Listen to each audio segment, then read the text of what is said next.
Now, when lockdown ends, leisure centres will be able to reopen their doors in all 3 tiers. But that news has come too late for the Oasis Leisure Centre in Swindon, which is going to remain closed.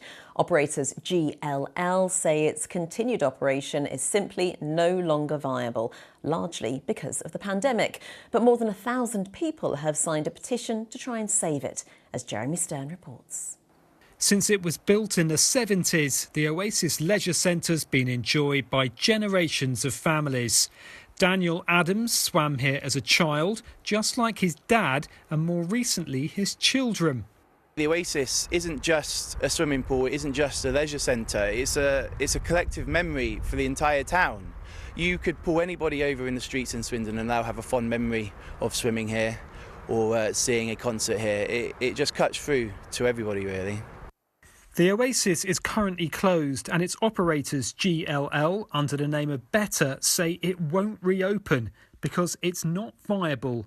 More than 1,000 people have signed Mr Adams' petition calling for the centre to be saved. I'm under no illusions that this one petition will save the site on its own, but it allows another card to be brought to the table in the efforts to try and save the site. Swindon Borough Council outsourced the running of the Oasis several years ago. The leader of the authority says that decision hasn't led to its demise. The Oasis Leisure Centre is old. It does need a lot more maintenance doing on it. A lot has been done in the last 8 years, but it needs still more.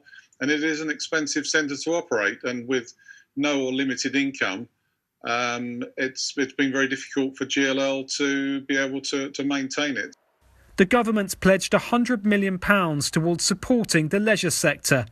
But the group, which represents thousands of leisure centres, fears many more will close down.